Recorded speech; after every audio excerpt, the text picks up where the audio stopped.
Bismillahirrahmanirrahim.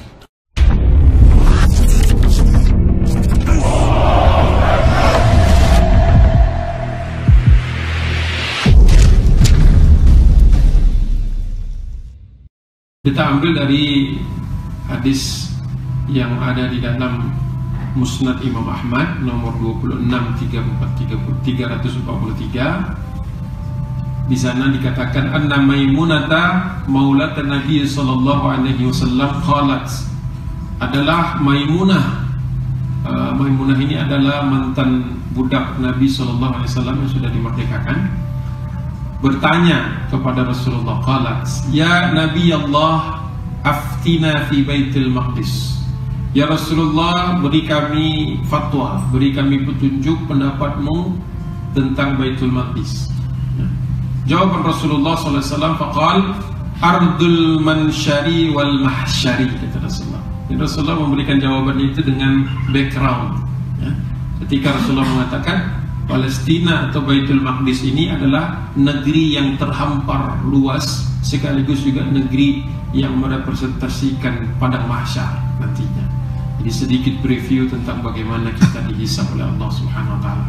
Jadi isyarat bahwasanya Palestina akan menjadi isu-isu akhir zaman, akan menjadi isu di mana seorang yang menyatakan dirinya beriman kepada Allah dan Rasulnya akan diuji tentang pembelaannya kepada Palestina. Utuhu fasallu fihi fa inna salatan fihi ka'alfi salatin fima siwa. Kata Rasulullah, hendaklah kalian mendatanginya untuk salat di dalamnya, karena sesungguhnya satu kali salat di tempat itu, fihi, di tempat hi yang merujuk kepada Ardul Muqaddasah, ya, atau Baitul Maqdis, ka'alfi, seperti 1000 salatin, seperti 1000 salat fi masiwa, di tempat-tempat yang lain, ya, dengan pengecualian tentu saja Baitullah di Makkah dan Masjid Nabawi di Madinah. Jadi yang lain itu maksudnya selain itu. Jadi seperti 1000 sholat di sana. Nah, perlu kita ketahui ketika Rasulullah mengatakan ini, kan Rasulullah masih hidup tentu saja. Nah, namanya hadis Rasulullah, ini penyampaian langsung dari Rasulullah. Ketika menyampaikan tersebut, Rasulullah masih berada di kota Madinah, ya. Atau katakanlah setelah Fathu Makkah, masih, kalau kita cek secara geografik, ya, ketika Rasulullah mengatakan itu, Rasulullah tinggal di kota Madinah.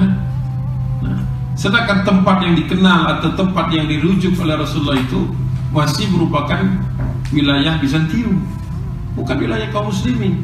Jadi Rasulullah pun sudah memberikan isyarat, kalian akan sholat di sana. Sholat di sana itu punya pandangan, punya satu makna, di mana negeri tersebut akan menjadi negeri kaum muslimin. Jadi Rasulullah sudah langsung memberikan isyarat itu.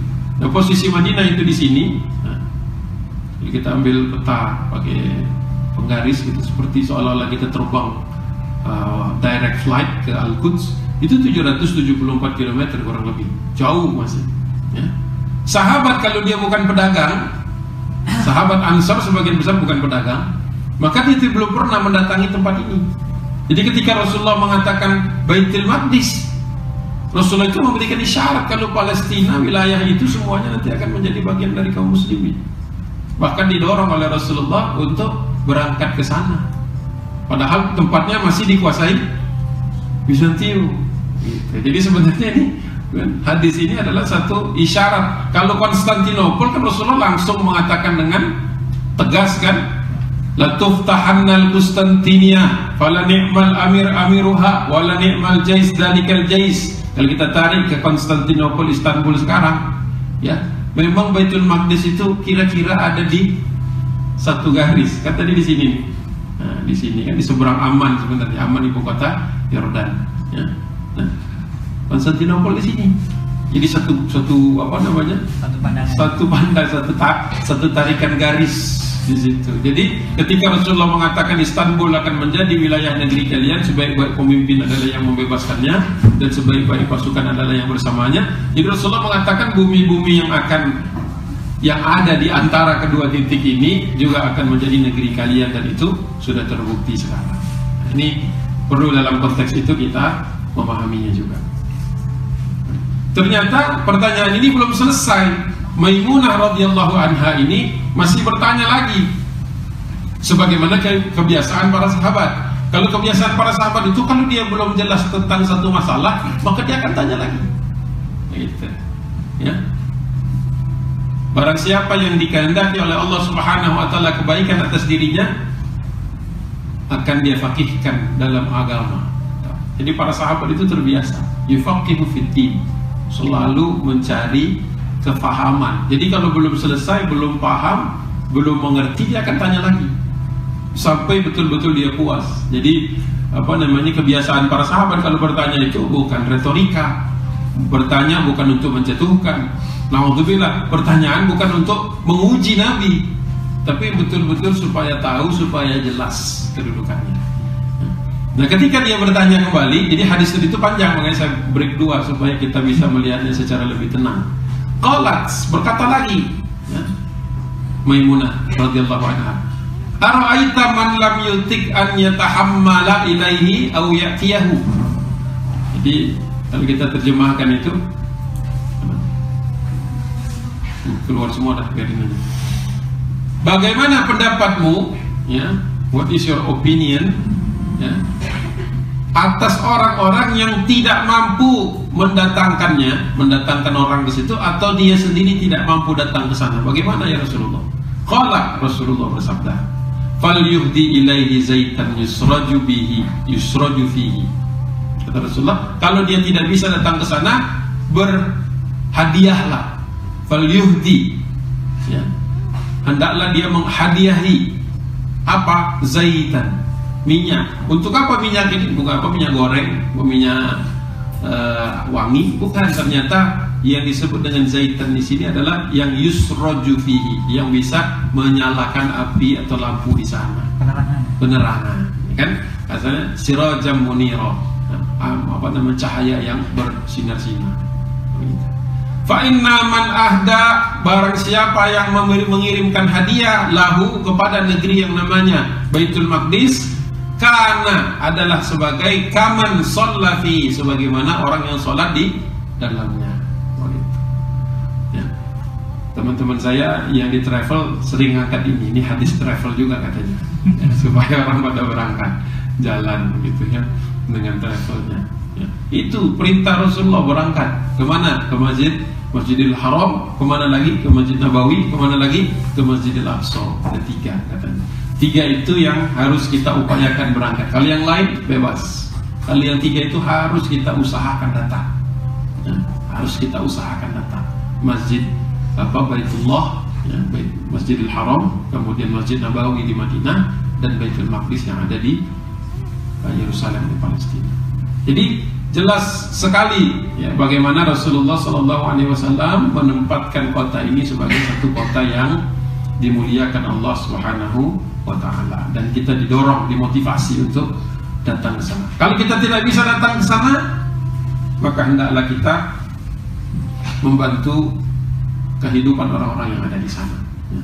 Memberikan, kalau dulu simbolnya zaitan itu minyak, ya, bukan zaitun, lain lagi.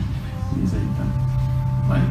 Nah, setelah itu baru kita lihat ini keempat periode wilayah Palestina. Secara umum kita melihat dari sejak zaman Umar bin Khattab 636 Hijriah atau 636 Masehi, ya, sampai dengan 1099. Itu masa di mana siapapun yang tinggal di Palestina ini, termasuk Yahudi maupun Nasrani, itu berada dalam satu naungan kejelasan hukum atas mereka, ya. Tidak diperlakukan sewenang-wenang, mereka tidak dizalimi sampai dengan 1099. 1099 Masehi terjadilah perubahan drastis ketika datang pasukan salib, ya, pasukan salib atau pasukan yang disebut dengan Crusaders. Kisahnya panjang, silahkan dicek sendiri. Saya menulis beberapa kali tentang Crusaders ini, termasuk kenapa mereka datang, ya, makar-makar yang ada di belakangnya, termasuk juga bagaimana sebagian besar mereka ini tidak paham, sebenarnya ditipu, ya. Dikatakan kalau kaum muslimin yang ada di Palestina ini menghalang-halangi orang untuk berziarah, ya. Tidak terbukti. Bahkan katanya bahkan ada yang menganiaya para peziarah Nasrani, tidak juga terbukti. Tetapi karena mereka datang dengan ignorance, dengan satu ketidaktahuan, maka terjadilah bencana yang dicatat bukan hanya di kalangan kaum muslimin, ya, tidak hanya dicatat oleh sejarawan kaum muslimin, tapi juga dicatat oleh sejarawan mereka sendiri, ya, dicatat oleh dalam kitab, dalam buku Gesta Francorum, dicatat juga di dalam catatannya Peter the Hermit dan sebagainya, tentang bagaimana ketika pasukan salib itu masuk ke Al-Quds, masuk ke Yerusalem, terjadi pembantaian. Padahal orang hidup di situ berdamping-dampingan antara masjid dengan gereja, dengan sinagog, ada di dalam satu wilayah yang sangat berdekatan. Kalau dulu Umar bin Khattab mau memusnahkan agama lain, sudah habis, tidak perlu waktu 400 tahun, dari 636 sampai 1099. Ngapain lama-lama kalau betul-betul mau intoleran? Hanya kehabisan dana, mereka tidak punya dana, miskin-miskin, dibantu sama Umar. Kata Umar, syaratnya cuma satu, tidak boleh pembangunan baru. Tapi yang lama tidak boleh, dilarang untuk dihancurkan. Bahkan kalau mereka tidak mampu untuk memugar tempat-tempat ibadah mereka, dibantu. Bahkan kemudian rahib-rahib, biarawan-biarawan itu di-exempt,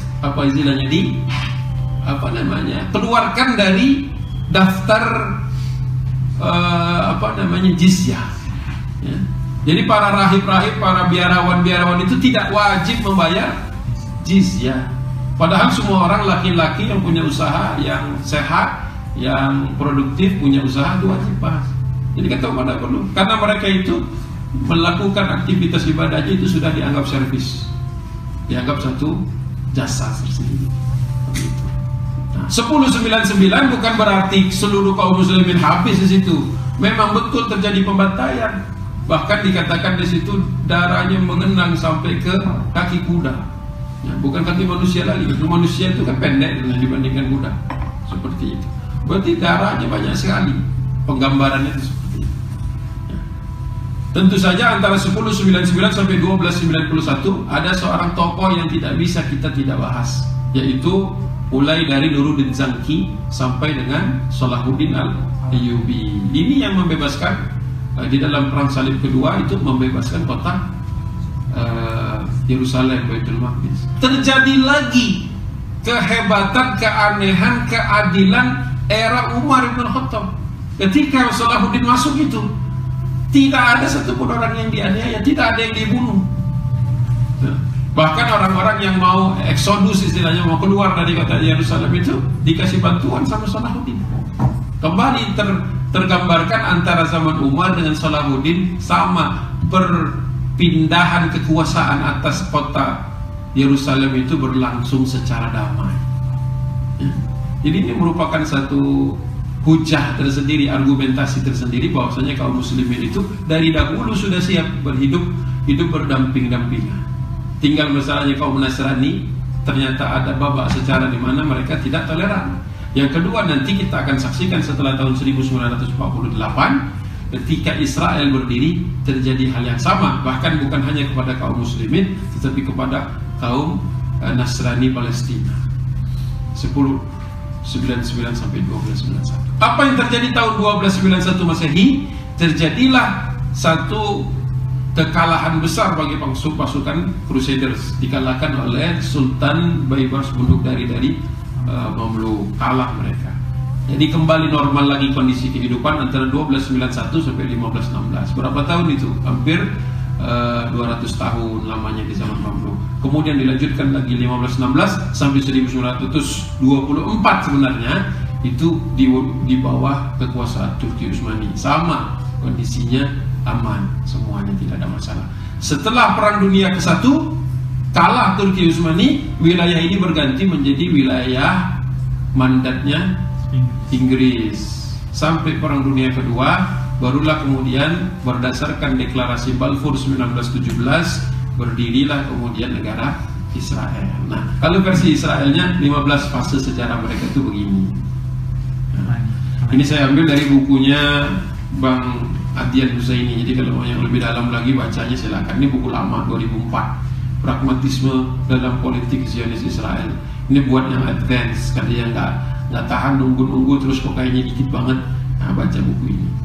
Ini bak buku berapa halaman? 150 halaman ini isinya daging semua, kutipan, tidak ada seni-seninya ini. Bang Adian kalau nulis begitu kan, langsung to the point, kayak kita baca paper, kayak baca paper. Ini warning, kalau yang tidak suka baca paper jangan, ya. Tapi kalau mau baca betul-betul detail sampai siapa-siapanya, who, dan kemudian juga apa penelitian mereka yang mengatakan ini dan itu, bagus banget buku ini, saya rekomendasikan. Mudah-mudahan masih dicetak lagi karena ini kayaknya cetaknya terbatas. Nah, di sini salah satu yang kemudian diangkat adalah Israel itu punya klaim. Jadi ternyata mereka sadar kalau mereka tidak melakukan satu rekonstruksi sejarah. Sejarah direkonstruk sama mereka, ya, direkayasa, dibuat sedemikian rupa, mereka itu lemah. Ya. Lemah karena apa? Israel itu kan 1948. Kalau sekarang kita bicara 2017, belum ada 100 tahun. Ya. Tapi mereka merasa paling legitimate, apa istilahnya, paling berhak. Nariknya nggak main-main, nariknya sampai ke Abraham, nariknya sampai ke Ibrahim alaihissalam. Isaac itu Ishak, ya, sama Jacob, Yakub, ngambilnya sampai ke sana, ngambilnya sampai ke Moses, Nabi Musa alaihissalam, diaku-aku juga. Padahal balik dulu, saya bolak-balik. Sanggahannya langsung dari Allah SWT. Zionisnya belum ada, tapi Allah sudah prediksi ini ulah-ulah Yahudi pastilah akan bikin klaim-klaim. Nah, gitu. Langsung dijawab sama Allah SWT ayat 65, 66, 67. Jawabannya apa? Nanti kita balik lagi karena fase tadi belum selesai, saya mau bahas. Cuma unik ketika mereka itu melakukan satu hal yang Al-Quran sudah siapkan jawabannya. Padahal Al-Quran turun duluan. Sama seperti kejadian siapa? Abu Lahab. Belum mati tapi Allah sudah prediksikan matinya nanti dalam kondisi kufur. Abu Lahab itu tinggal beriman saja. Kalau dia beriman langsung gugur itu Al-Quran. Tapi tidak kan? Ngerti nggak maksud saya? Nih, ada orang masih hidup, bencinya sama Rasulullah sampai ke ubun-ubun, ya? Padahal tetangga. Makanya Rasulullah mengatakan, aku pernah punya 2 tetangga buruk, Abu Lahab sama satunya lagi saya lupa, Ibn Sa'ad kalau nggak salah, Sa'ad bin siapa? Allah itu turunkan tentang nasib dia dan istrinya akan mati sebagai orang yang kufur, padahal orangnya masih hidup. Kan dia tinggal bersandiwara saja kan. Kalau sekarang kan pintar sandiwara kan. Bersandiwara saja dia masuk Islam, langsung batal kan satu ayat itu. Tabat syada abilah habi watamnya, beres kan. Tapi sama sekali hatinya tidak kuat untuk kemudian berpura-pura beriman saja dia nggak kuat. Gitu. Nah ini kasusnya mirip-mirip. Zionisnya belum ada, tapi klaim-klaimnya Allah sudah tebak. Karena memang kebiasaan rahib-rahib Yahudi mengklaim ini juga dari dulu. Itu kira-kira salah satu jawabannya. Allah SWT mengatakan, a'udzubillahi minasyaitonirrajim, ya ahlal kitab, wahai ahlul kitab. Ada 2 manusia ahlul kitab, Nasrani, Yahudi. Ya. Lima tuhajuna fi Ibrahim. Kenapa kalian saling mengklaim bantah-bantahan kalau Ibrahim itu Yahudi, Ibrahim itu Nasrani? Ya. Wa ma unzilatit Taurah wal Injilu illa min ba'di, kata Allah. Bukankah aku turunkan Taurat kepada siapa? Nabi Musa. Bukankah aku turunkan Injil kepada siapa? Nabi Isa. Itu semuanya illa min ba'dihi, ya. Tidaklah aku turunkan kedua ayat tersebut, kedua kitab suci tersebut kecuali sudah lama berlalu Ibrahim. Jadi kalau kita lihat kan dari Adam, Idris, Nuh, Hud, Saleh, Ibrahim, Lut, Ismail, Ishak, Yakub, Yusuf, Ayub, Syuaib, Musa. Nah, itu. Baru Harun, Zulkifli, Daud, Sulaiman, Ilyas, Ilyasa, Yunus, Zakaria, Yahya, Isa. Ya. Jadi dia mengklaim kalau Ibrahim itu Yahudi. Bagaimana mungkin? Bani Israel saja dia bukan. Taurat yang diturunkan saja belum. Begitu kata Allah Subhanahu wa taala. Afala ta'qilun? Apakah kau tidak pakai otak? Ta'qilun itu isimnya akal. Akal itu brain. Don't you have brain? Kira-kira gitu kalau Allah ngomong pakai bahasa Inggris kasar. Don't you have brains? Don't you use your brains? Your mind? Afala ta'qilun? Kata Allah Subhanahu wa taala. Nah, terus Allah buka lagi sedikit karakter orang Yahudi. Ha antum haula'i hajajtum fima lakum bihi ilm. Oh, itu kebiasaan kalian lah, begitulah kalian, kata Allah. Ha antum haula'i hajajtum. Nah, hajaja itu fi'il bahasa Arab yang artinya argumen, tetapi bisa juga berubah menjadi haj, yaitu haji. Karena sesungguhnya haji seseorang itu kalau dilakukan dengan ikhlas, ya, mengikuti tata caranya, manasiknya, itu merupakan satu hujah bagi Allah Subhanahu wa taala, orang ini pantas masuk dalam surganya Allah. Karena tidak ada balasan bagi orang yang berhaji kecuali masuk ke dalam surga Allah Subhanahu wa taala. Tidak ada balasan yang lebih tepat. Makanya menggunakan fiil yang sama. Kata Allah, janganlah kalian itu berbantah-bantahan, berlaku mengangkat hujah-hujah dan sebagainya, ya. Bahkan untuk kalian yang kalian ketahui, yang kalian punya ilmunya saja. Falima tuhajuna fima laisa lakum bihi ilm. Apalagi terus kebangetan kalau kalian itu berdebat-debat tentang sesuatu yang kalian tidak punya ilmunya. Yang dapat ilmunya saja harusnya jangan terlalu kita merasa paling hebat, apalagi tidak punya ilmunya. Wallahu ya'lamu wa antum la ta'lamu. Allah itu yang tahu, kalian itu tidak tahu, kata Allah Subhanahu. Baru ditutup dengan 67. Maka Ibrahim, bukanlah Nabi Ibrahim itu Yahudian, bukan Yahudi kata Rasulullah, kata Allah Subhanahu wa taala, wala Nasraniyan, bukan juga Nasrani, tidak bisa disebut itu. Walakin, akan tetapi karena siapa? Karena Ibrahim hanifan, orang yang lurus, tidak melenceng-melenceng. Hanifan musliman, Islam.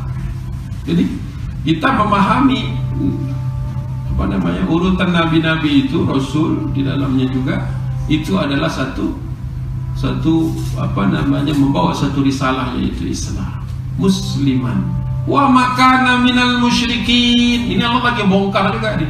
Karena sesungguhnya Bani Israel, terutama Yahudi yang kemudian sudah lama meninggalkan agama tauhid, agama menyembah Allah semata, itu sudah mengambil sebagian budaya orang-orang Mesir kuno, sudah mengambil ilmu-ilmu hitamnya bangsa Mesir ketika 300 tahun mereka dijajah, ketika 300 tahun mereka diperbudak, dijadikan pekerja paksa, waktu itu slaves itu dijadikan di sana. Itu mereka mengambil ilmu-ilmu hitam ini, tidak lagi menyembah hanya Allah, mulai menyembah Yahweh. Yahweh itu one of their gods, satu di antara yang mereka sembah-sembah. Makanya sebenarnya Nabi Musa alaihissalam ketika mengeluarkan mereka dari Mesir, itu ikut rombongan orang-orang yang sudah tidak lagi bertauhid. Inilah yang kemudian nantinya memunculkan negeri yang namanya Israel. Tapi prosesnya masih panjang, kita belum sampai di situ bahasnya. Balik lagi. Jadi ini saya ceritakan dulu. Jadi dari Abraham, Isaac, Jacob, Moses, kata Allah, jangan ngarang-ngarang kalian, ya, jangan ngarang-ngarang. Tapi untuk Saul nggak terlalu populer, kita nggak kenal. David maksudnya Daud, Solomon maksudnya Sulaiman alaihi salatu wassalam. Ini dianggap oleh mereka diklaim sebagai raja-raja orang-orang Yahudi, yang orang-orang Bani Israel. Walaupun sebenarnya Bani Israel sudah berhenti di zaman Musa, itu sudah berhabis. Karena setelah peninggal Nabi Musa alaihissalam, orang-orang Bani Israel itu sudah bercampur baur, tidak lagi, dan lebih menonjol mereka keyahudiannya. Makanya Daud maupun Sulaiman juga kerepotan menghadapi mereka. Mereka sering berdebat, sering kemudian melawan titah raja menurut mereka. Ini Saul, David sama Solomon itu bukan nabi menurut mereka, kings, raja, bukan prophet, ya, bukan nabi. Ingat itu. Perbedaannya itu mendasar, itu perbedaannya. Ketika dia jadi kings bisa didebat. Kings punya kebutuhan dunia. Kings itu ada unsur sekulernya, ada unsur di mana dia memimpin layaknya seorang raja. Beda dengan ketika kita memposisikannya sebagai nabi. Nah, di masa inilah antara 10, 20 sampai 9, 30 sebelum Masehi. Kalau sebelum Masehi kita ngitungnya mundur ya. Angkanya dari besar jadi kecil. Nanti setelah Masehi kita mengukurnya angkanya dari kecil jadi besar. Jangan putar-putar, ya. Jadi lebih tua angka besar daripada angka kecil kalau sebelum Masehi. Dibangunlah kemudian yang namanya Solomon Temple. Nah, ini juga masih banyak perdebatan di antara arkeolog, tidak pernah menemukan adanya bukti-bukti Solomon Temple pernah ada.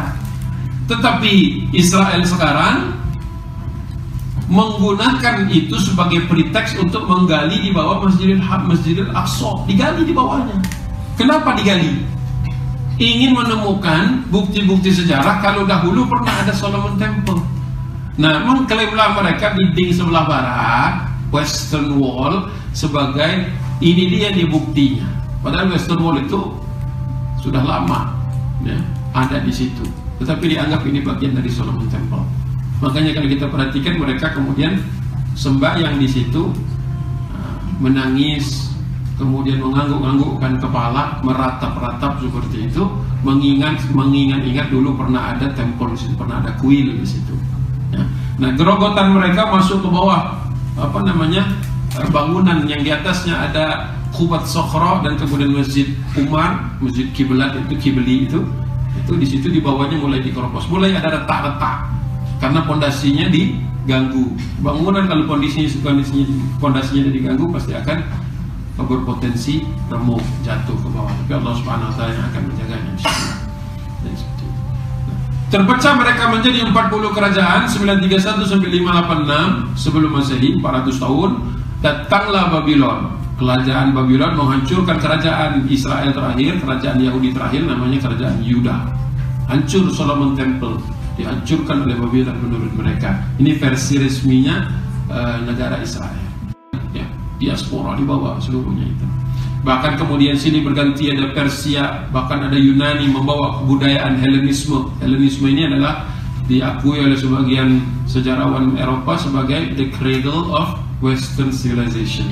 Jadi asal muasal peradaban Barat.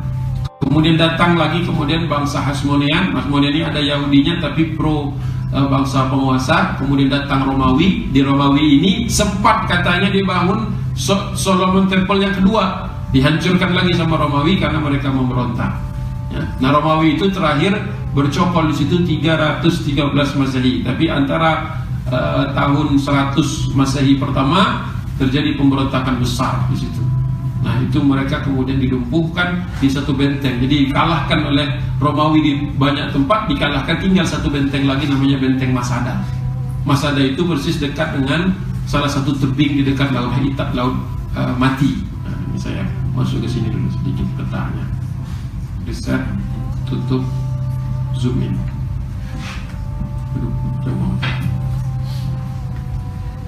Nah, ini ada Laut Mati di sini, Dead Sea.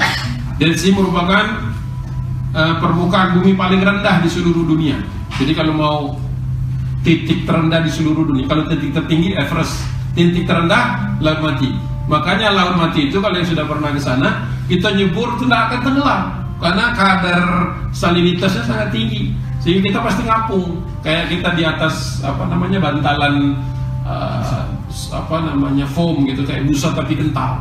Ya. Bahkan banyak turis-turis datang ke sana untuk mandi lumpur Laut Mati, katanya bisa rejuvenating awet muda lah, intinya seperti itu. Ya, karena Yordan ini agak sekuler, bukan agak sekuler gitu ya, agak itu cuma majas saja. Jadi datang ke sana itu betul-betul ini satu resort. Jadi di sepanjang Laut Mati ini banyak resort di mana orang memang berbikini bisa-bisa di situ. Ya.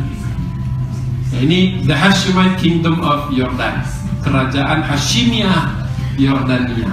Ya, judulnya begitu, tapi itu kisah yang lain. Kembali ke sini, ada satu benteng di sini namanya Masada. Ya, Masada. Makanya keluar istilah Masada kompleks. Ya, Masada kompleks. Kompleks bukan perumahan. Kompleks di sini penyakit Masada. Apa itu penyakit Masada? Seperti inferiority complex, ada Masada kompleks. Ya. Jadi orang Yahudi terakhir mereka memberontak melawan Romawi dikepung di Masada itu. Dikepungnya hampir 3 tahun. 3 tahun dikepung kayak gimana rasanya? Ya. Dikepung sedemikian rupa, namanya Romawi kalau sudah urusan kepung mengepung, mereka tuh masternya di zaman dulu. Ya. Itu betul-betul dikepung, tidak ada satu pun bisa keluar. Jangankan manusia, kucing, hewan, anjing aja tidak bisa keluar kalau sudah dikepung sama mereka itu. Ya. Sampai kemudian akhirnya mereka putus asa. Orang-orang Yahudi kemudian membariskan perempuan-perempuan dan anak-anak kecilnya, mereka bunuh satu persatu oleh tangan mereka sendiri. Setelah mati semua yang perempuan dan anak-anak, barulah mereka minum racun bersama-sama 300 pasukan. The last 300 Zelot istilahnya mereka itu. Mati bersama. Setelah ditunggu-tunggu sama orang Romawi, kok tidak ada serangan-serangan lagi, tidak ada benteng. Baru masuk didobrak, tidak ada perlawan, di dalam mati semua. Sampai sekarang Masada itu oleh negeri Zionis Israel dijadikan tempat untuk membaptis pasukan-pasukan yang baru lulus pendidikan. Jadi misalnya mereka mau dapat brevet, ya, mau dapat topi baretnya itu, ya kalau Kopassus Indonesia kan di Karangbolong di Cilacap. Kalau pasukan IDF, Israel Defense Force, dibawa ke sana, merangkak mereka dari bawah gunung itu, merangkak sampai ke atas, survive dan mati, diberdirikan baru dikasih baretnya. Terus dikatakan never again Masada, tidak boleh lagi terjadi keputusasaan layaknya di Masada. Begitu kisahnya. Ya. Jadi betul-betul mereka tidak ada lagi keinginan untuk kalah lagi seperti kekalahan itu. Oleh sebab itulah mereka militan. Ya, militansinya di situ. Kemudian beralih ke masa Bizantium, pendek waktunya, kemudian masuk masa Umar bin Khattab. Betul-betul di luar dugaan. Orang-orang di sana tidak habis pikir, kok bisa ada negeri sehebat kaum muslimin pada saat itu, kok pemimpinnya seadil Umar. Alhamdulillah waktu itu Ali bin Abi Thalib mengusulkan Umar tetap berangkat. Umar datang ke sana, memberikan kepastian hukum, menghormati hak-hak mereka, tidak seperti Bizantium, Romawi, Persia, Yunani, mundur ya, Babylon. Untuk pertama kalinya wilayah ini mendapatkan satu kepastian hukum di sisi Allah Subhanahu wa taala. Karena kaum muslimin tidak punya apa istilahnya itu di dalam hati, tidak punya dendam. Ya, walaupun sudah dilakukan kenistaan-kenistaan, mereka tidak membalasnya. Baik. Nah, sampai di sini Allah Subhanahu wa taala kemudian membuka mitos-mitos mereka. Kalau tadi ayat-ayat Allah Subhanahu wa taala sudah cukup sebenarnya untuk orang beriman untuk mengatakan kebatilan ini. Tetapi kadang-kadang manusia ini kan tidak cukup kalau cuma dikasih ayat, dikasih hadis, masih dia nagih yang lain. Padahal dua itu sudah cukup. Nah, malah aneh dan berbahaya terhadap keimanan kalau kita menolak yang itu.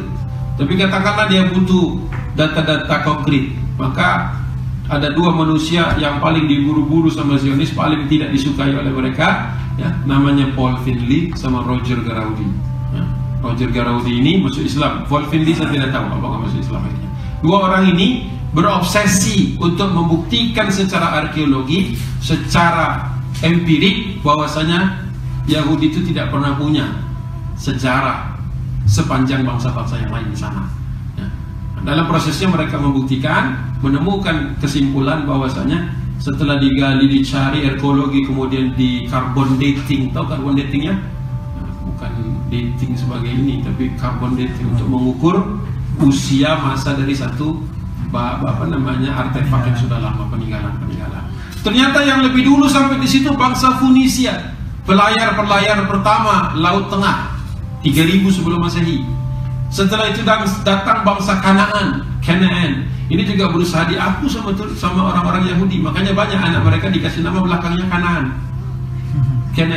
Banyak. Joseph Kanaan, John paling sering itu kan Joseph nama mereka. Kanaan dan sebagainya dikasih. Kemudian datang bangsa Filistin. Filistin ini bukan bangsa Palestina sekarang. Ini orang kuno, namanya Filistin, diambil sebagai nama oleh orang-orang Yunani nantinya sebagai untuk menamakan wilayah ini Filistin, karena mereka lah yang terakhir yang kemudian membangun wilayah tersebut. Kalau Funisia hanya datang trading saja terus pergi 3000 tahun yang lalu, 3000 tahun sebelum Masehi, berarti 5000 tahun yang lalu kan? Nah, ngerti kan? Karena soalnya ada juga yang kayak mungkin seperti belum sarapan, begitu agak kaget-kaget ya. Saya harus menyesuaikan dengan sudah sarapan apa belum, karena itu mempengaruhi daya serap. Kalau sudah ada sarapan sedikit atau sudah tadi pagi sudah sudah sahur, insya Allah kuat sekarang. Nah, bangsa Filistin ini datang dari Pulau Kreta, Krit. Pulau Krit ini kalau saya sering menamakannya Pulau Jawa. Kok bisa Jawa? Ya, kita lihat. Ini kan Palestina. Di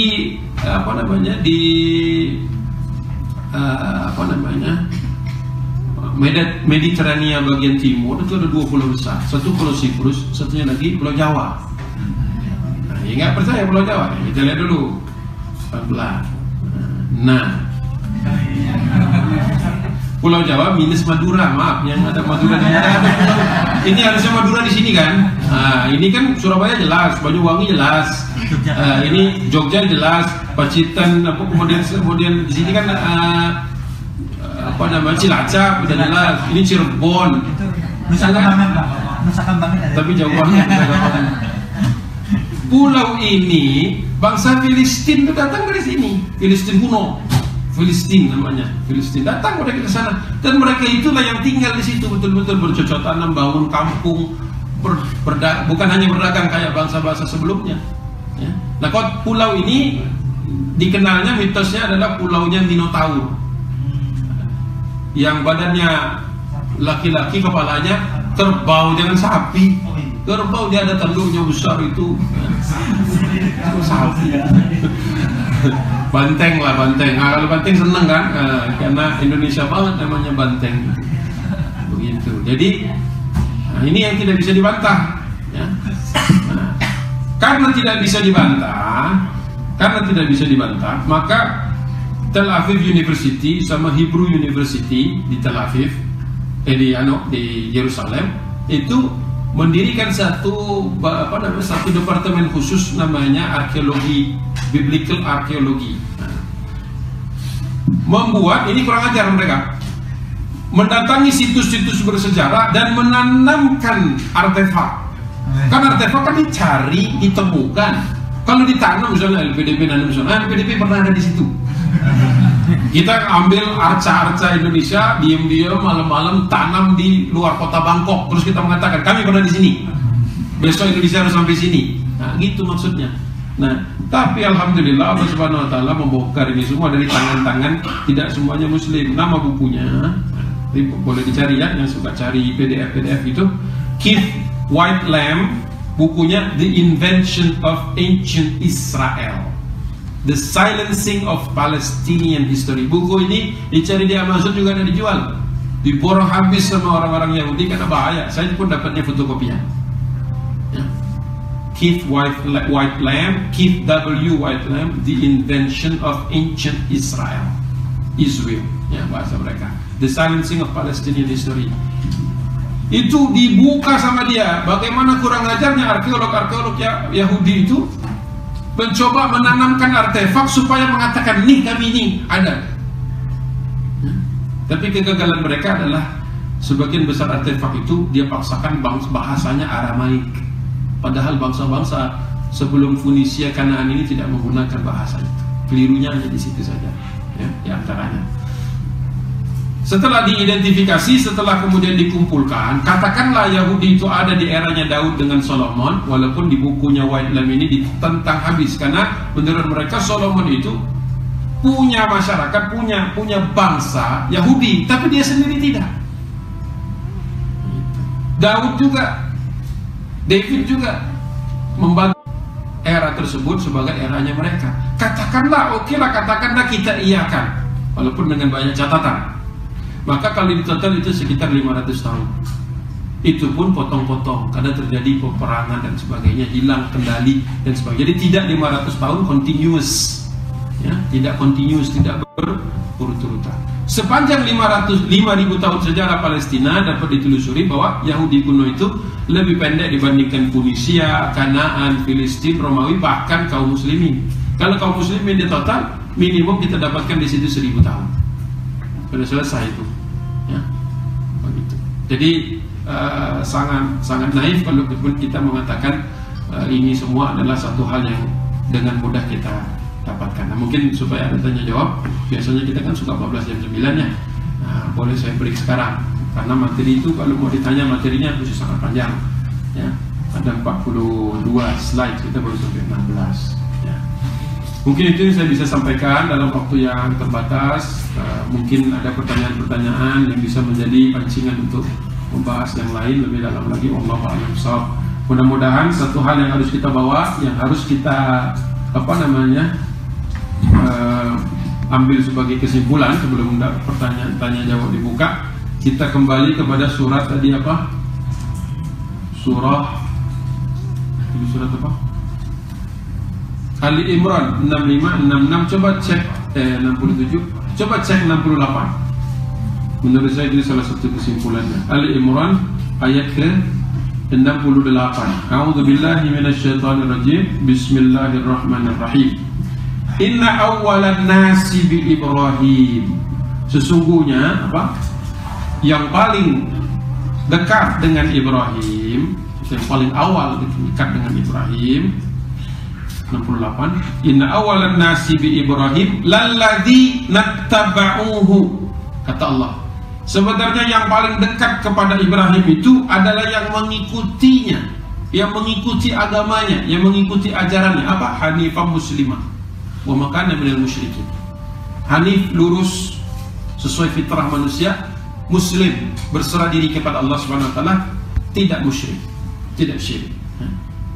Perhatikan bahasa berikutnya. Wa hadzan nabi, kata Allah Subhanahu wa taala. Waktu menurunkan ini kan diturunkan kepada Rasulullah sallallahu alaihi wasallam. Wa hadzan nabi, dan nabi ini. Jadi langsung ditentang sama Allah Subhanahu wa taala.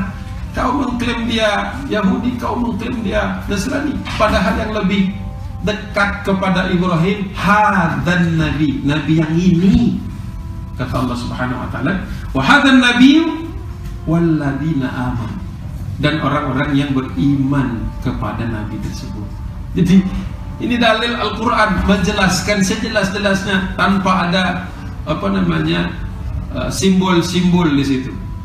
Dan orang-orang yang beriman kepada Rasulullah itu lebih dekat kepada Ibrahim. Sedangkan kita tahu urutan sejarahnya, negara atau negeri yang disebut Palestina ini adalah wilayah yang kemudian menjadi wilayah sejarah yang dimaksud.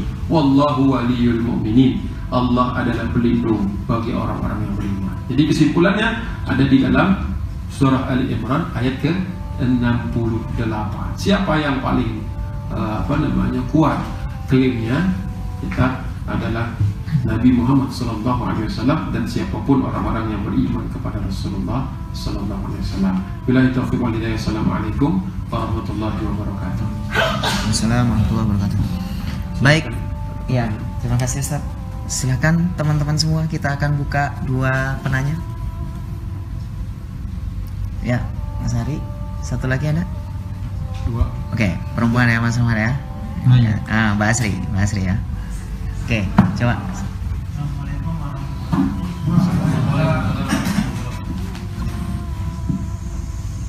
Singkat saja Pak Ustadz, saya penasaran siapa yang bangun Al-Aqsa itu ya Pak Ustadz? Oh, iya. Itu aja sih. Baik, Pak Asri, pertanyaan kedua. Sebenarnya kalau melihat di berbagai kisah literatur ya, tapi lebih ke arah biasanya yang selalu diperlukan itu seakan-akan kalau umat muslim menganggap pertentangan yang terjadi di Palestina itu lebih ke masalah agama gitu kan. Tapi sebagian yang lain berpikiran itu bukan masalah agama, tapi mereka sendiri mendukung bangsa Palestina. Ya, secara sejarah memang harusnya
dulu nih, dari yang bangun Al-Aqsa. Rasulullah pernah ditanya dalam sebuah hadis yang panjang, saya tidak siapkan.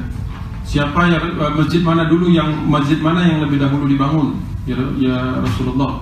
Maka Rasulullah mengatakan masjid Baitullah, yaitu Ka'bah yang dibangun duluan. Setelah itu masjid yang mana? Masjid Aqsa. Siapa yang membangun masjid Baitullah, Ka'bah itu Nabi Ibrahim dengan Ismail. Karena Ismail ini kan kakaknya Ishak. Terus siapa yang membangun Masjid Al-Aqsa? Nabi Ibrahim dengan anaknya yang Ishak membangun masjid Baitul masjid bukan Al-Aqsa namanya. Al-Aqsa itu nama baru, makanya saya ini agak blank jadinya. Aqsa itu adalah terminologi setelah dia di zaman Umayyah. Jadi begini kisahnya. Ketika dibangun di zaman Nabi Ibrahim alaihissalam bersama anaknya Ishak, itu tidak diketahui bentuknya seperti apa. Hanya dibangun satu tempat pelataran di mana untuk menyembah Allah Subhanahu wa taala. Karena syariat tata cara sholat Nabi Ibrahim dengan Rasulullah SAW era kita berbeda. Tapi ada tempat lokasi yang diyakini sebagai tempat dibangunnya masjid yang nanti akan menjadi cikal bakal tempat di mana Rasulullah tempat Rasulullah nantinya Mi'raj. Seperti itu. Itu kalau jawaban siapa yang membangun Masjid Al-Aqsa. Nah, tapi terminologi mungkin Baitul Maqdis mungkin yang lebih tepat. Karena kalau Al-Aqsa itu setelah berdiri bangunan yang disebut sebagai Qubat Sokhro itu. Walaupun di dalam Al-Quran Subhanalladzi asra bi'abdihi minal masjidil harami ilal masjidil aqsa. Waktu Allah Subhanahu wa ta'ala menurunkan ayat tersebut, belum ada masjidnya. Hanya sebuah tempat pelataran yang pernah dibangun di zaman Nabiullah Ibrahim alaihissalam bersama anaknya Ishak, dibangun di situ. Nah, tapi tidak dalam bentuk wujudnya ada masjidnya, ada bangunannya, ada kiblatnya. Ya, seperti itu. Baik. Nah, yang kedua, masalah pertentangan bukan masalah agama. Ya, apakah perlu membawanya ke arah itu, dan kemudian bagaimana konteksnya dalam sekarang? Karena mungkin banyak orang yang tidak bisa menerimanya, atau mungkin berargumen yang macam-macam yang lain-lain kalau dibawa kepada agama. Kalau penjelasan tentang Al-Qurannya sudah jelas ya tadi. Penjelasan tentang hadis Rasulullah juga sudah jelas. Jadi sebenarnya kalau kita melihat kondisi yang ada di Palestina sekarang, yang mendukung perjuangan kaum muslimin di Palestina atau Palestina untuk merdeka dari Israel, itu bukan hanya kaum muslimin, sudah jelas. Yang paling terang benderang adalah ketika kemarin voting di PBB, ya kan? Amerika Serikat dengan 7 suara saja, itu dengan negara-negara kecil yang ada di Samudra Pasifik itu, Tonga, Marshall Island, kemudian apa lagi saya tidak hafal itu, Vanuatu, apa lagi saya lupa, ada beberapa, boleh dicek nanti.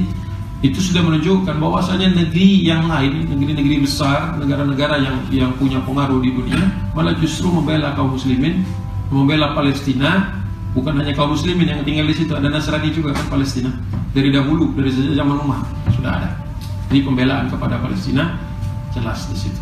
Bahkan Bolivia yang presidennya Nasrani pun ketika wakil Amerika Serikat untuk PBB mengatakan kami tidak akan we will not forget this moment, we will not forget who voted against us, bahasa dia gitu. Kami tidak akan melupakan negeri-negeri, negara-negara yang memberikan suaranya berlawanan dengan kami. Waktu itu kan yang interupsi adalah wakil dari negeri Bolivia. Melakukan interupsi, dia mengatakan jangan lupa letakkan Bolivia di urutan paling atas. Begitu. Negeri-negeri muslim tak begitu banget, walaupun voting sudah jelas membantu Palestina. Tapi justru di Bolivia, saya belum menangkap itu siapa sebenarnya orang itu. Perlu dicari namanya gitu ya, supaya lebih menarik itu untuk dibahas. Siapa itu utusan Bolivia untuk PBB yang sampai mengatakan don't forget to put Bolivia on top of your list. Bahasanya kalau diterjemahkan itu begitu. Letakkan kami di urutan paling atas negara yang kau mau boikotlah, sanksi lah, tahan bantuannya lah dan sebagainya. Nah dari sini kita melihat, apalagi ada pergerakan namanya BDS, boycott divest kan. Sebagian besar adalah aktivis-aktivisnya itu dari Irlandia, ada dari Ukraina, bahkan ada yang dari Amerika Serikat juga, Yahudi-Yahudi yang tidak setuju dari zaman dulu tentang berdirinya negara Israel. Perlu diketahui, ketika Zionisme waktu itu mau naik, sebenarnya pergerakan Yahudi lain, Zionis yang lain, dulu Zionis itu macam-macam, ada Hubet Zionis, yaitu cinta kepada Israel dan sebagainya, itu banyak yang mengusulkan tetap negara Israel itu tetap tunduk di bawah kekhilafahan Turki Utsmani awalnya. Tapi kita belum masuk tadi pembahasan sampai situ. Banyak. Tapi dikalahkan semua sama Zionisnya Theodor Herzl. Nah, inilah yang kemudian wajah-wajah sangar dan wajah-wajah konflik yang muncul. Tapi dia tidak bisa tutup sejarah selama-lamanya, karena memang banyak nanti orang yang menentang. Karena sebagian Yahudi berpendapat kalau Israel itu tetap ada, itu menyalahi Taurat. Karena Mesias itu akan turun ketika bangsa Yahudi itu tertindas dan menjadikan nanti Palestina itu tempat kita kembali. Tapi kalau kitanya sudah bercokol di sana, Mesias tidak akan turun-turun. Jadi ada pandangan seperti itu. Nah, pandangan orang-orang seperti ini kan perlu dirangkul, perlu diajak ngomong, perlu didudukkan di meja yang sama. Karena kita punya satu target yang sama, yaitu apa? Menyetop atau mengunduh atau restart atau menghilangkan namanya negeri yang namanya Israel ini. Tapi tentu saja tidak semudah kita membalikkan tangan. Nah, sekarang pertanyaan, jawaban yang paling mendasar, kita boleh cerita ini konflik agama atau tidak? Di dalamnya ada konflik agama, jelas. Ya, ketika kaum muslimin tidak bisa masuk ke Masjid Al-Aqsa, itu apa? Itu kan mereka mau sholat ke sana. Masjid itu adalah ekspresi ubudiyah kita, ibadah kita, sekaligus ekspresi politik kita. Karena berangkat ke masjid itu politis sekaligus ibadah, nggak bisa dipisahkan. Ketika engkau berjalan menuju masjid, itu kan persaksian kepada orang banyak seluruhnya bahwasanya engkau muslim. Itu politik, ada unsur politiknya di dalamnya. Beda dengan orang yang tidak berangkat. Makanya didorong oleh Rasulullah laki-laki balik untuk sholat di masjid, sholat rawatib lengkap di sana, gitu, begitu. Nah, apakah semuanya konflik agama? Tidak, karena di antara sejarah dulu dari zaman PLO itu ada di dalam tubuh PLO itu FPLP, Front Liberation Palestine, apalagi saya lupa bawahnya itu non Muslim. Nasrani bikin sayap, bahkan ada juga yang ateis, ya, ada faksi ateis, faksi komunis Palestina sebelum Hamas datang, sebelum ada Fatah kan turunannya seperti itu. Jadi waktu itu yang memperjuangkan Palestina bukan cuma kaum muslimin, bukan hanya kaum muslimin, tapi berbagai macam faksi. Lepas dari intrik-intrik yang terjadi di dalamnya, kita melihat kalau Palestina ini aspirasi banyak orang, itu bangsa, bahkan juga termasuk aktivis-aktivis kemanusiaan. Ya, di situ ada berbagai aspek. Tapi perlu kita ketahui, kalau seandainya yang lain dibuang, aspek kemanusiaan dibuang, masih tetap jadi urusan kita. Aspek politiknya dibuang, masih tetap urusan kita. Ketika apalagi misalnya dukungan-dukungan dari negara-negara seluruh dunia suatu saat bisa hilang kan? Bisa saja seandainya tidak didukung oleh semua orang. Apakah kita juga berhenti mendukungnya? Tidak. Kenapa kita terus mendukungnya? Apa karena politik? Kalau masalah politik, begitu politik selesai berhenti pula urusan kita. Kemanusiaan, kalau misalnya ternyata tidak ada, misalnya tiba-tiba di siang bolong Israel mengatakan kami akan mengayomi seluruh orang, silahkan yang sudah keluar itu balik semua, apa kita berhenti? Nah itulah kenapa jawabannya paling gampang. Kalau semua urusan yang lain itu digeser ke kiri ke kanan, siapa yang masih tertinggal? Kaum muslimin yang memahami bahwasanya ini adalah negeri kaum muslimin, negeri umat Islam. Setelah umat Islam nanti berkuasa, seandainya nanti berkuasa kembali di situ, apa yang terjadi? Ya kembali seperti zaman Umar bin Khattab. Yahudi tetap hidup di situ, Nasrani tetap hidup di situ. Tidak ada picture yang lain. Tidak ada picture yang lain. Ya. Jadi keliru juga kalau kemudian nantinya ada pembantaian massal, balas dendam. Nah, ada juga yang mempropagandakan itu kan. Awas nanti kalau kita berkuasa, kami lakukan yang sama. Itu juga sudah hulu, udah apa? Keluar dari syariah yang Allah Subhanahu wa taala gariskan terhadap Palestina. Wallahu a'lam bishawab. Jadi in the end of the day, kalau bahasa orang Inggris atau orang Amerika, in the end of the day, yang terakhir siapa yang kemudian tetap berada untuk membela Palestina setelah orang-orang kemudian mundur ke belakang, insya Allah tetap umat Islam. Itu yang kemudian basicnya nanti di situ. Kalau sekarang kerja sama siapa, silakan kita bekerja sama siapa saja. Karena kebetulan kaum muslimin negeri-negerinya tidak semuanya kemudian suportif kepada perjuangan Palestina.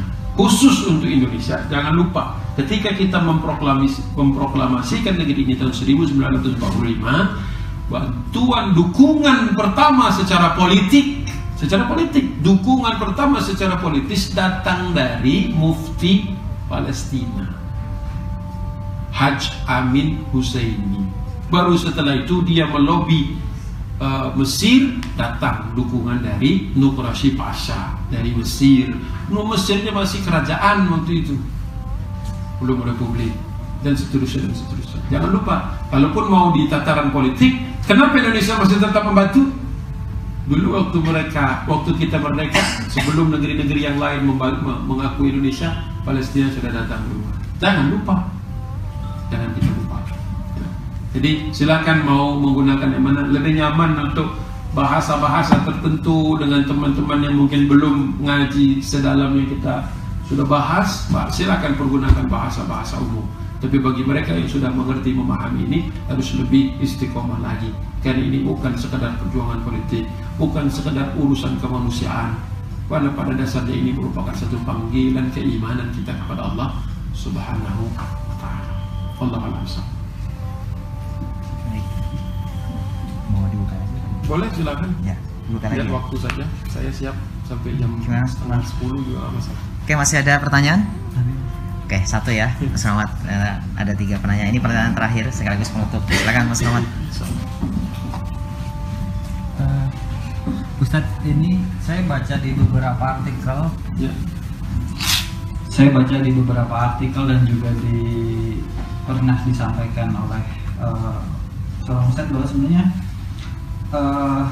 Yahudi maupun Israel ini sebenarnya nama lain dari Nabi.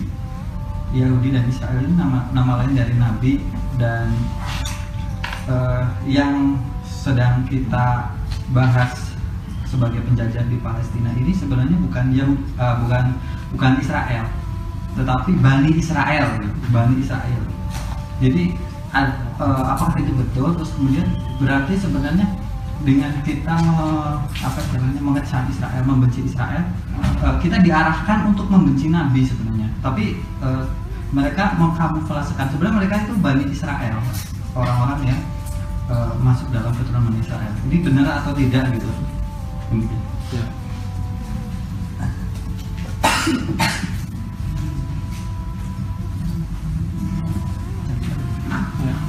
Betul, jadi nama lain dari Nabi Yakub itu namanya Israel ya. Makanya kan dari Ibrahim punya anak Ismail. Dari Ibrahim punya istri pertama Siti Sarah, tapi tidak memberikan anak, lama sekali. Nah, akhirnya kemudian menikah lagi dengan Siti Hajar. Kemudian lahirlah anak namanya Ismail, dibawa ke Mekah. Ngerti sampai di situ? Oke. Ternyata di usia sudah cukup lama, sudah cukup tua, usia 90 tahun kalau di Ibnu Katsir itu, Allah berikan satu anak lagi namanya Ishak. Dari Siti Sarah, Ishak. Tapi ada macam-macam versi tentu saja. Ada yang mengatakan kemudian baru disuruh ke Mekah setelah lahir. Tapi intinya adalah ada 2 jalur itu nanti. Nah, dari Nabi Ismail ini nanti turun sampai ke Nabi Muhammad SAW. Muslim semua. Itu juga Ishak nih bukan Yahudi. Kan sudah jelas bapaknya Hanifah Muslimah, anak-anaknya juga Hanifah Muslimah. Nabi Isa alaihissalam juga Muslim. Gitu. Jadi ini masalah penamaan saja. Nah, dari anaknya Ishak ini keluar Yakub. Yakub ini yang punya 12 anak.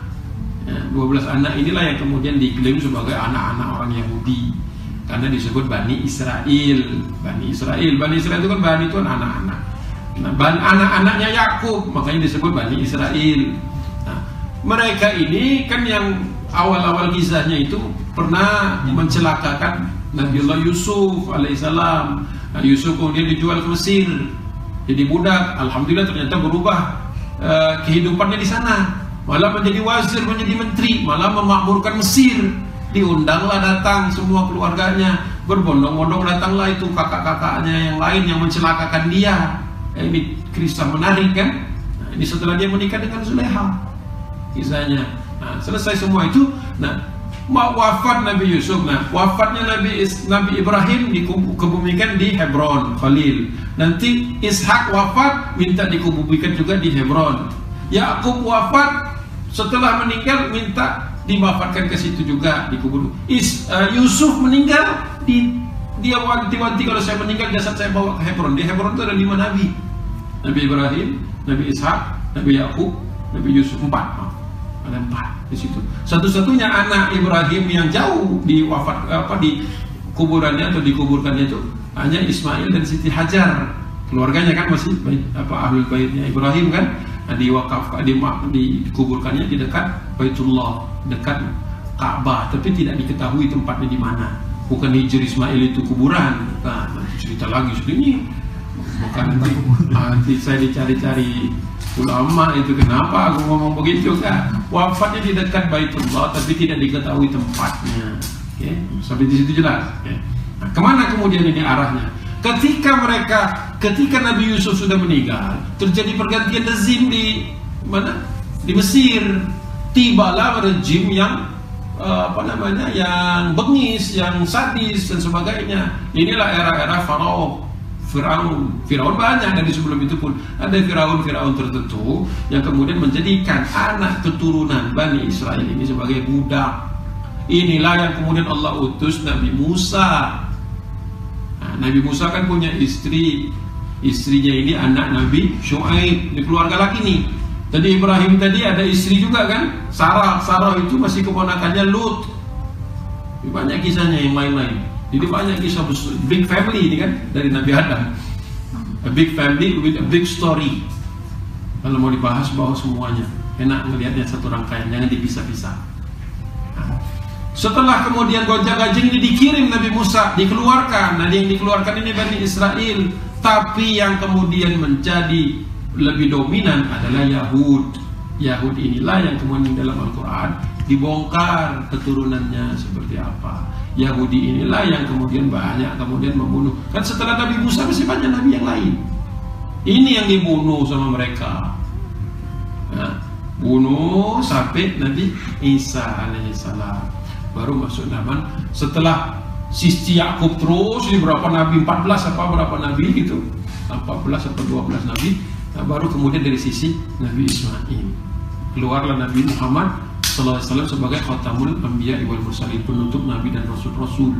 Begitu. Nah, kepada pertanyaan, kalau disebut Bani Israel, ya Bani Israel dari sejak zaman dahulu.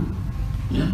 Nah, kalau misalnya masalah Israel namanya Yakub memang betul, tapi kita tidak dikenalkan dengan nama Israel, itu diambil dari keterangan-keterangan yang lain. Saya belum ketemu hadisnya, mungkin juga hadis itu nanti masih kurang penelitian di situ. Nah, tapi oke lah, kita tidak mungkin membenci Nabi Yakub, sadar tidak sadar, tidak mungkin kita, karena Yakub ini beriman kepada Allah Subhanahu Wa Taala. Begitu. Kalaupun kemudian Israel itu diambil namanya seolah-olah ini Yakub, ya klaim mereka terhadap ini adalah descendant mereka juga nggak tepat. Kita tidak sedang memerangi Nabi Yakub, kita membenci kezaliman yang dilakukan Israel. Begitu. Ya. Nah, tapi lebih spesifik lagi nanti di periode berikutnya kan kita sampai bahas lagi nanti, karena dari Yahudi itu nanti muncul Zionisme. Sekarang itu mungkin bahkan keyahudiannya itu sudah berkurang, malah lebih bagus kita nanti mengecek pergerakan Zionis, karena Zionis ini sudah tidak lagi, ini di bukunya Bang Adianus ini, Pak Dr. Adianus ini mengatakan sebenarnya Zionisme itu sudah meninggalkan bahkan keyahudiannya. Jadi sudah benar-benar negeri yang memanfaatkan keyahudian untuk sebagai tameng. Nah, ditunggangi sedemikian rupa, wabil khusus ketika negara Israel itu mau dibangun, nggak ada orang yang mau datang. Yahudi yang ada di Paris, yang ada di London, ngapain kami ke Palestina, negeri gersang, jauh dari mana-mana, bisnis sudah oke di sini, why do we have to start from zero again? Pertanyaannya begitu. Kenapa kami harus mulai dari nol lagi di sana?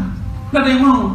Oleh sebab itulah kemudian Zionisme bikin satu rekayasa supaya Yahudi suka tidak suka keluar dari Eropa itu untuk berbondong-bondong masuk ke Palestina. Bagaimana caranya?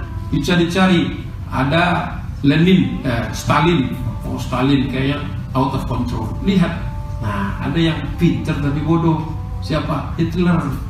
Masukinlah. Nah, ini ideologi Nasdaq, nanti Nasional Sosialis Demokrat. Istilah mereka itu begitu. Berkembang jadi Nazi. Nazi ini sudah diatur sedemikian rupa supaya nantinya tuh ikut mengeksterminate Yahudi-Yahudi yang tidak mau pindah ke Palestina. Siapa mereka? Lawan-lawannya Theodor Herzl, atau turunan dari Herzl sudah mati.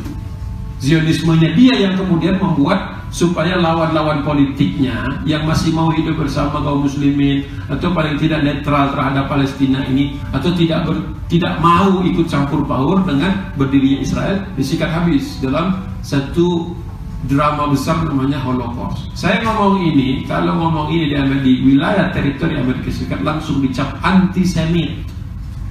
Padahal Semit itu diambil dari asal kata Sem. Sem itu menurut Bible adalah salah satu anak dari Nabi Nuh. Sem, Hem, Yehopa. Nah, Sem itu yang ke Asia, Hem itu yang ke Afrika, Yehopa ini yang ke Eropa. Nah, dari Sem ini turun bukan hanya Yahudi, bukan hanya Bani Israel, tapi bangsa Arab secara keseluruhan. Jadi kalau disebut antisemit atau Adi Indonesia ini keliru juga. Antisemit sama dengan anti Arab, karena Arab itu Semitik secara ras. Jadi sebenarnya mereka menggunakan Yahudi untuk mengambil nostalgia kembali ke Palestinanya, menggunakan antisemit untuk melindungi dirinya, sebenarnya anti Israel. Clear, jelas ya. Jadi kita nggak tertipu dengan siapa itu Yakub. Yakub alaihi salam, setiap kali ketemu Yakub alaihi salam, itu nabinya Allah. Mereka pelintirlah kemudian nama lainnya Israel. Coba kalau Israel disebut namanya negara Yakub, tonasinya sudah berbeda kan? Itu. Nah ini, jadi nanti terminologi coba saya bereskan lagi dalam pertemuan berikutnya. Apa itu Bani Israel, siapa itu Israel, dan Yahudi, dan Zionis, dan Zionis yang banyak, dan Zionis. Wallahu a'lam bishawab.